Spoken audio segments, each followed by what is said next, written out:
àdúrà Jésù òun náà ni ó ní kí n padà wá rán gbogbo ènìyàn létí, pàápàá gbogbo onígbàgbọ́ nínú ayé yìí, ìṣọ̀kan. John 17:20 ní kẹ́ẹ̀tì bẹ̀rẹ̀. kì í ṣe kìkì àwọn wọ̀nyí. kì í ṣe kìkì àwọn wọ̀nyí ni mo gbàdúrà fún. ṣùgbọ́n fún àwọn pẹ̀lú. tí yóò gbàgbọ́ lẹ́tà nípa ọ̀rọ̀ wọn. kì í ṣe gbogbo wọn ní kí gbogbo wọn lè jẹ́ ọ̀kan. kí gbogbo wọn lè jẹ́ ọ̀kan. gẹ́gẹ́ bí ìwọ bàbá. ti jẹ́ nínú mi. àti èmi nínú rẹ. kí àwọn pẹ̀lú kí lè jẹ́ ọ̀kan nínú wa. kí àwọn pẹ̀lú lè jẹ́ ọ̀kan nínú wa. káyé lè gbàgbọ́ pé ìwọ ló mọ̀ ń bọ̀ ó tó. kí wọ́n lè gbà, kí ayé lè gbàgbọ́ pé ìwọ ló rán mi. kí ni ìṣọ̀kan? What is unity? Unity is not uniformity. That is what first thing you need to know. Unity is not uniformity. Uniformity is sameness. It is different from unity. Unity is togetherness. Togetherness of people in one harmony, without considering their variation. Ìṣọ̀kan, wíwà ní ìṣọ̀kan láì wo àwọn ohun tó yàtọ̀. Ìṣọ̀kan kì í ṣe ibẹ̀ ìpapọ̀, kì í ṣe ìpapọ̀, ó yàtọ̀. Unity is different from uniformity. Now this unity is very very important. Láì sí ìṣọ̀kan, gbogbo ibi tí ìṣọ̀kan ò bá ti sí, kò lè sí àṣeyọrí níbẹ̀. Láì sí ìṣọ̀kan, kò lè sí ẹ̀mí Ọlọ́run ò lè sí níbẹ̀. Láì sí ìṣọ̀kan, kò lè sí ìlọsíwájú níbẹ̀. Láì sí ìṣọ̀kan, àìsí ìṣọ̀kan, inú ilé tí ò bá ti sí ìṣọ̀kan, kò ní sí ìlọsíwájú, kò ní sí ìtẹ̀síwájú, kò ní sí àṣeyọrí, kò ní sí ìgbéga. Inú ìjọ tí ò bá sí ìṣọ̀kan, kò ní sí ìlọsíwájú.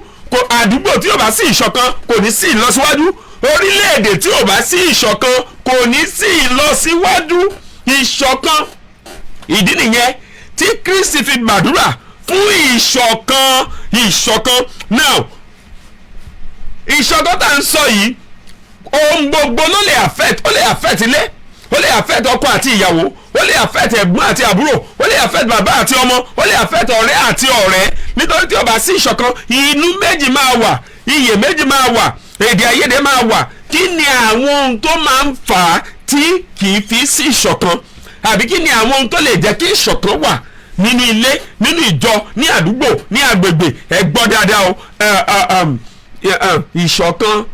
Ìṣọ̀kan ṣe pàtàkì. Orin kan wà tí mo fẹ́ rántí, mo gbìyànjú láti rántí nípa ìṣọ̀kan. So ìṣọ̀kan ṣe pàtàkì púpọ̀ púpọ̀, and you must have this at the back of your mind, that unity is the power behind any successful endeavour. Gbogbo ìgbìyànjú láyé tó bá máa yọrí sí ere, unity òun ló máa wà ní, òun ló máa somebody behind any successful man, there must be a woman. It is because there is unity between that man and the woman.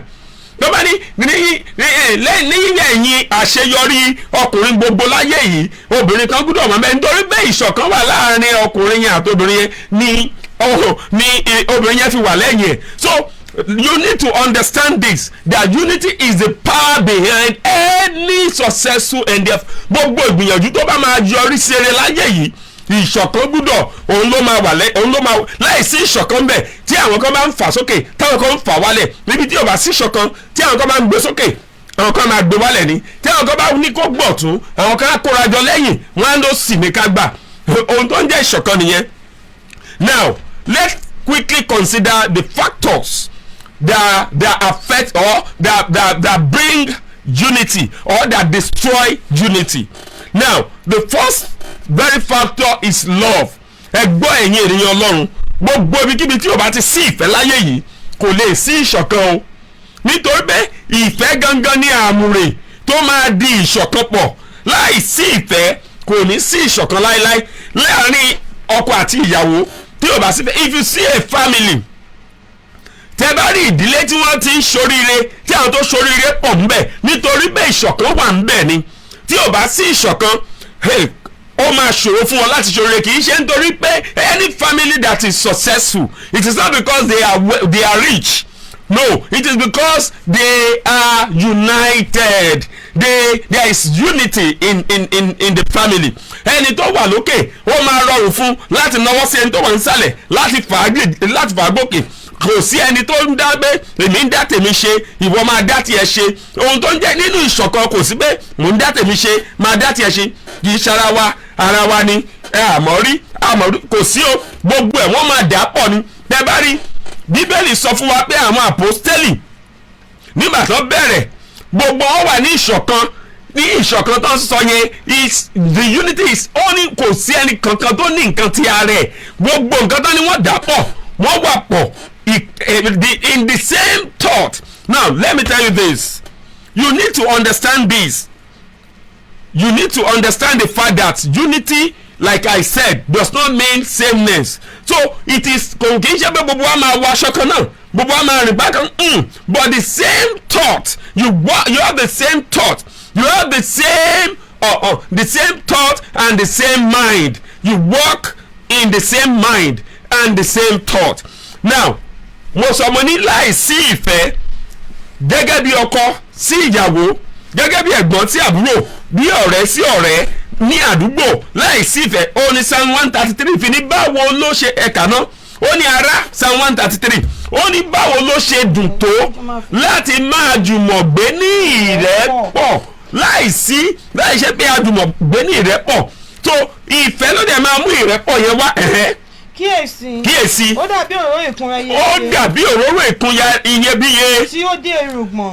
Àní irùngbọ̀n Áárónì. Ẹ jẹ́ a máa kà á lọ lé nítorí àkókò wa. Now ìfẹ́ ló máa mú ìrẹ́pọ̀ yẹn wá, láìsí pé ìfẹ́ wà ìfẹ́ òtítọ́ láti inú ọkàn tó lè so wá pọ̀. Ó ní ìwé Kólósè orí kẹta fi ń sọ hello verse 14-15 ní kẹka. Ó ní àkótán nínú ohun gbogbo ìfẹ́ yẹn lákòótán kí gbogbo yín ẹ ṣe onínú kan. Ẹ máa bá ara yín kẹ́dùn. Ẹ bára yín kẹ́dùn. Ẹ ní ìfẹ́ ara. Ẹ máa gbọ́ iṣẹ́ tí ìfẹ́ máa ṣe o. Ẹ ní ìfẹ́ ara yín. Ẹ máa ṣe ìyọ́nú. Ẹ ṣe ìyọ́nú. Ẹ ní ìrẹ̀lẹ̀. Ẹ ní ìrẹ̀lẹ̀. Ẹ má ṣe fi búburú san búburú. Ẹ má fi búburú san búburú. Àbí èébú san èébú. Àbí èébú san èébú. Ṣùgbọ́n kàkà bẹ́ẹ̀. Ẹ máa súre. Nítorí èyí ni a pè yín sí. Mo ń bọ̀. Ẹ súre. So ìfẹ́ òní ó máa jẹ́ òní àmọ̀ràn tó máa so gbogbo yípo ní ìṣọ̀kan 1 Corinthians chapter 1 verse 10. Ìfẹ́ láìsí ìfẹ́ kò lè sí ìṣọ̀kan o. Mo ń bọ̀, tí ó bá sí ìfẹ́ láàárín onígbàgbọ́ kò lè sí láàárín ìjọ Ọlọ́run in a particular denomination. If there is no love, there won't be unity. In Christendom, if there is no love, there won't be unity. In a family, if there is no love, there won't be unity. In a nation, if there is no love, there won't be unity. Mo bẹ̀ yín ará ní orúkọ Olúwa kí gbogbo yín kí ó máa sọ̀rọ̀ ohun kan náà. Ẹ máa sọ̀rọ̀ ohun kan náà, ẹ jẹ́ kí ìmọ̀ yín ṣọ̀kan. Àti kí ìyapa kí ó má ṣe sí. Kí ìyapa kí ó má ṣe sí nínú yín. Ṣùgbọ́n kí a lè ṣe yín pé nínú kan náà àti ní ìmọ̀ kan náà. Mo ń bọ̀ nítorí àkókò wa. Kí ni nǹkan kejì tó tún máa ń tó lè affect, tó lè jẹ́ kí ìṣọ̀kan wà àbí tó lè jẹ́ kí ìṣọ̀kan má sí? Ó ní ìgbéraga, pride. Ṣẹ́rí nígbà tí ìgbéraga bá ti wọnú ayé ènìyàn, ìgbéraga máa jẹ́ kó wò pé ìwọ level tó wà ó ga ju tàwọn tó kù lọ.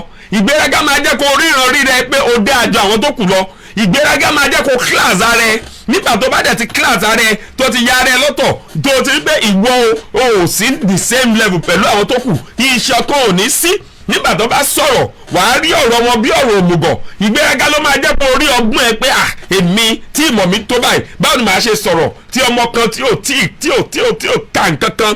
Ìgbéraga ló máa jẹ́ kó nínú ìjọ Ọlọ́run, ìgbéraga ló máa jẹ́ kó mọ̀ wípé professor ni ẹ́, ẹni tó ń sọ̀rọ̀ yẹn is a lay carpenter, a carpenter or just a lay labourer or ẹnìkan ṣá tí ò tiẹ̀ jámọ̀ nǹkankan ṣá.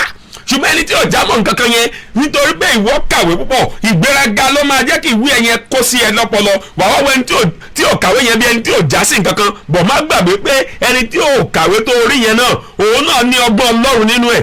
Ìgbéraga máa jẹ́ kó class ara. Ìgbéraga òun ló máa ń mú ó máa ń jẹ́ kí and tí class bá ti wà tí ìyapa bá ti wà mo ti sọ tẹ́lẹ̀ pé ìṣọ̀kan kò ní ṣe pẹ̀lú wípé a máa dọ́gba àní dọ́gba o èèyàn ò lè dọ́gba. There can never be uniformity in the world.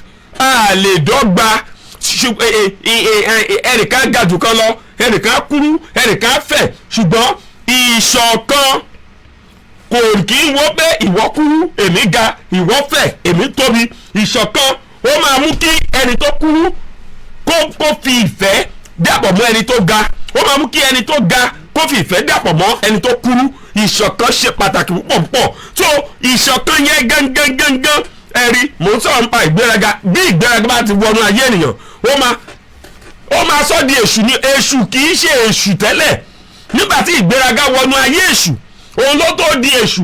Lúsífẹ́rì, ẹni tí Ọlọ́run dá dáadáa tó gbọ́n bí ìwọ náà ṣe rò pé o gbọ́n yẹn, bí ìwọ náà ṣe rò pé onímọ̀, tó jẹ́ kó máa kíláàsì ẹyẹ tó fi ń wo rẹ pé báwo ni èmi nínú ìjọ Ọlọ́run gbà tó dé church wàá ládùúgbò kò sẹ́ni kankan tó ń kí nítorí pé kíláàsì ara ẹ̀ wò pé àwọn tó wà ládùúgbò yìí àwọn tí wọn báwo ni kàtígórì mi ṣe máa bárú àwọn ènìyàn yìí ó wá dá dúró. Nígbà tí irú ẹ̀mí yẹn wọnú èṣù, nígbà yẹn ló tó di èṣù. Lúsífẹ́rì lórúkọ ẹ̀ tẹ́lẹ̀, ohun tó Ọlọ́run dẹ̀ dá fún dáradára, ògo dáradára, gbogbo nǹkan dáradára tó nílò ni Ọlọ́run fún. Ṣùgbọ́n nígbà tí irú ẹ̀mí yẹn wọnú ẹ̀ ló yí padà tó di èṣù, ó dẹ̀ yára ẹ̀ nípa, ó dẹ̀ kó ọ̀tẹ̀jọ, wọ́n dẹ̀ lé kúrò. Mo sọ ní orúkọ Jésù, ìwọ tó ń gbóhùn ọ̀rọ̀ yìí lórúkọ Jésù, ìgbéraga tó máa jẹ́ kúrò láwùjọ àwọn ọmọ Ọlọ́run kò ní wọnú ayé ẹ.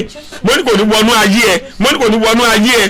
Náà nítorí àkókò ni tẹ́ bá wo ìwé Ezekiel 28 ẹ bẹ̀rẹ̀ láti verse 13 kẹ́ka lọ sísàlẹ̀, ẹ rí nǹkan tó ṣẹlẹ̀ pẹ̀lú èṣù bí Ọlọ́run ṣe dá nígbà tó sì dáradára tí ẹ̀mí tó níbikíbi, ìbàjẹ́ inú ìdílé, ìbàjẹ́ láàrin ọkọ àti ìyàwó, tí ìyàwó bá kàwé púpọ̀ ju ọkọ ẹ̀ lọ, tí ẹ̀mí ìgbéraga bá ti gbọnú ẹ̀, kò lè sí ìṣọ̀kan láàrin òun àtọkọ ẹ̀ mọ́.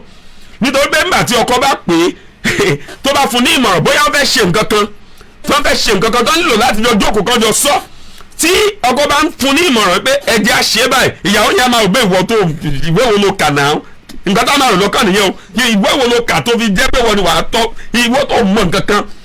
Àwa máa rí ọkọ ẹ̀ bí ẹni tí ò mọ̀ nǹkan kan, tó a máa sọ pé nínú ọkọ ẹ̀ pé no, èyí tó ń sọ yẹn kò lè work.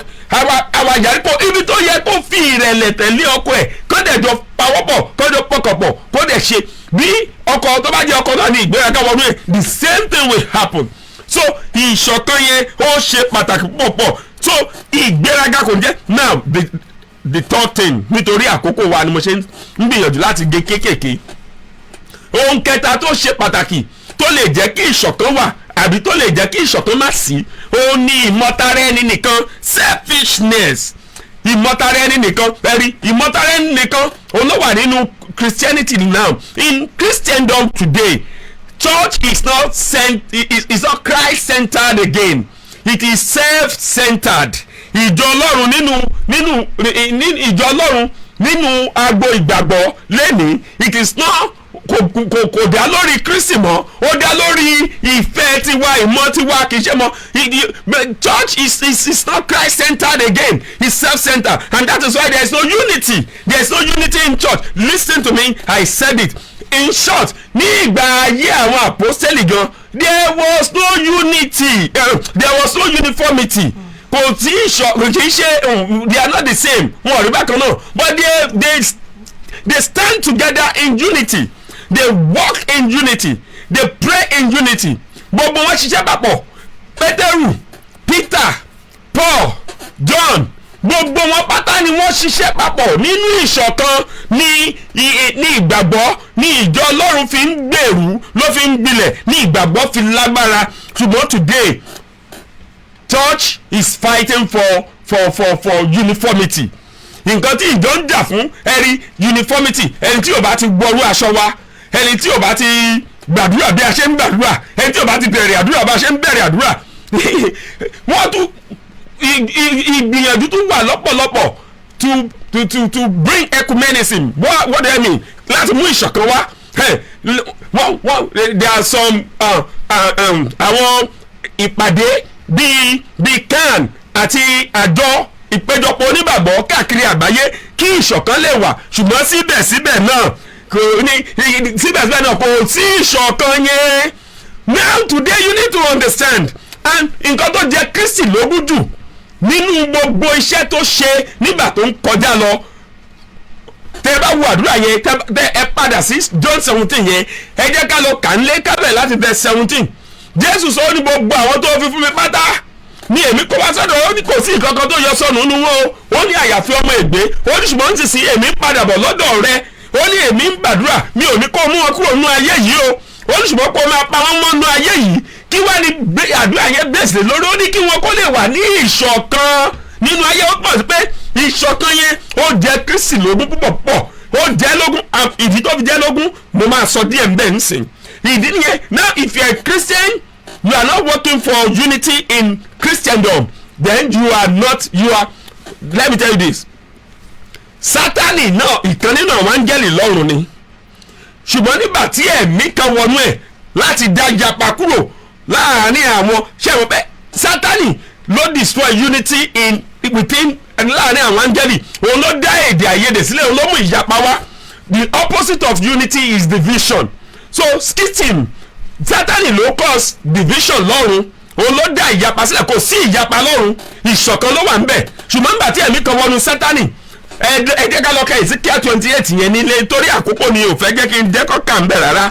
Ezekiel 28 yẹn, nígbà tí ẹ̀mí kan wọnú Sátánì, ó ló dá ìyapa sílẹ̀. Now gẹ́gẹ́ bí onígbàgbọ́, bóyá pastor ni ẹ́, bóyá general overseer ni ẹ́, bóyá wòlíì ni ẹ́, bóyá ajínrere àgbáyé ni ẹ́, tí ẹ̀mí kan bá ti wọnú ẹ tó o ti ń ya àwọn ènìyàn nípa, tí ẹ̀mí kan bá ti wọnú ẹ nínú agbo ìgbàgbọ́ in this Christendom, tí o dúró tó ń wo àwọn tó kù other church or other denominations, tó ń wò wọ́n bí ẹni wípé kí làwọn eléyìí jẹ́, wọ́n ìṣara wa nítorí pé wọ́n wọ aṣọ yín, wọ́n ìṣara wa torí pé wọ́n bẹ̀rẹ̀ àdúrà bẹ́ẹ̀ ń ṣe bẹ̀rẹ̀ àdúrà, wọ́n ìṣara wa nítorí pé wọn kì í kọrin bẹ́ẹ̀ ṣe ń kọrin, wọ́n ìṣara wa nítorí pé doctrine, the doctrine, don't forget there is biblical doctrine and there is tradition. Now nítorí pé tradition yẹn wọn àbí liturgy wọn o kò papọ̀ mọ́ ti yín.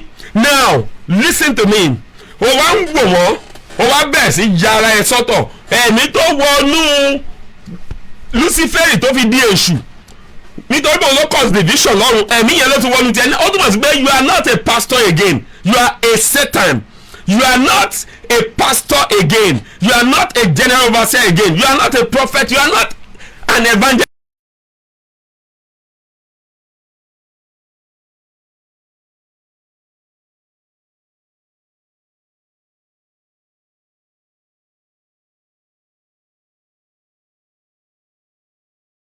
Bẹ́ẹ̀ ni àwọn ṣe ń bẹ̀rẹ̀ àdúrà ní ìjọ wọn, Jehovah Jésù Kristi Holy Michael náà fi ń bẹ̀rẹ̀ àdúrà ní ìjọ wọn. Now àwọn aláìgbàgbọ́ tó wà ń bẹ̀, àbí àwọn ẹlẹ́sìn mìíràn, àbí àwọn abọ́gibọ̀pẹ̀, àbí àwọn tó hàn tí ẹ̀ ṣe kankan tó wà ń bẹ̀, báwo wá ló ṣe fẹ́ sọ fún wọn wípé Jésù lolúwa, wípé kán máa bọ̀? Kí ló fẹ́ ní kán wá ṣe nígbà tí wọ́n wo èèwọ̀ onígbàgbọ́ méjì tí wọ́n dẹ̀ ń wo máa gbọ́ onígbàgbọ́ Christian méjì ẹ̀kọ́ lè tira yín lẹ́gbẹ̀ẹ́, ilé yín jọ wà lẹ́gbẹ̀ẹ́ ara yín, ṣùgbọ́n torí bẹ́ẹ̀ kì í ṣọmọ ẹ̀ka ìjọ kan náà ẹ̀ ìkíra yín, torí bẹ́ẹ̀ kì í ṣọmọ ẹ̀ka ìjọ kan náà omi inú kọ́tà ara yín tó bá kọjá níwájú ara yín ẹ máa jà látàárọ̀ dálẹ́ ni. Àwọn tí wọn ò tiẹ̀ lọ church, àwọn tí wọn ò tiẹ̀ ṣẹ̀sìn kankan, àwọn ni wọ́n wá tún pè yín tá a máa bá yín parí ẹ̀, wọ́n wá parí ẹ̀ pé ṣebí Christian lẹ ṣàpẹẹrẹ yín. Now tell me, how can you now prove that to the world that Jesus is Lord? Which Lord are you showing the world? Which Lord are you proving to the Lord, to the world? Jesus is Lord. Ẹ bá ń wo ìwé Fílípì orí ìkejì, ẹ wo ẹsẹ̀ kejì, nítorí àkókò mo ṣe ń gé kékèké. So now nígbà tí ẹ bá wà ní ìṣọ̀kan yẹn, nínú ẹ̀ láti máa fi hàn fún gbogbo ayé pé Jésù òun ni Olúwa àti pé nínú ìṣọ̀kan yẹn ni Jésù ń gbé ní ìfẹ́ wà. Kí ni ìwé Fílípì sọ? ẹ mú ayọ̀ mi kún. ẹ mú ayọ̀ mi kún. kí o lè jẹ́ onínú kan. nígbà tẹ́ ẹ bá wà ní ìṣọ̀kan lẹ mú ayọ̀ Kristi kún kí ẹ lè jẹ́ onínú kan. ìmọ̀ yín kí ó ṣọ̀kan. kí ìmọ̀ yín kí ó ṣọ̀kan. kí ẹ sì ní ọkàn kan. kẹ́ ẹ ní ọkàn kan nítorí pé nínú ẹ̀ lẹ ti máa fi Kristi hàn gbogbo ajé. The second reason why unity is very very important in Christendom is that it is the and God the Son and God the Holy Spirit. Mo sọ ní orúkọ Jésù wípé ẹ̀mí ìṣọ̀kan Ọlọ́run yóò fi sínú wa. ẹ̀mí ìṣọ̀kan gbogbo ọkàn tó ti ń yapa kúrò ní ìgbàgbọ́, ẹ̀mí ìṣọ̀kan Ọlọ́run yóò dá padà sínú rẹ. Ìṣọ̀kan gangan là ń pè ní Christianity nítorí àkókò yẹn kò tó, ṣùgbọ́n tí Ọlọ́run bá dá wa sí, tó dá ẹ̀mí wa sí, tó dẹ̀ fún wa ní oore ọ̀fẹ́, níbi tá a dé yẹn gan láti máa padà bẹ̀rẹ̀ ní ọ̀sẹ̀ tó ń bọ̀. Nítorí pé ìṣọ̀kan yìí ṣe pàtàkì púpọ̀ wọ́n dẹ̀ ti wá sọ̀rọ̀ láàrin òun kálukú ọ̀pọ̀ níjọ́ kan mo fẹ́ lọ́wọ́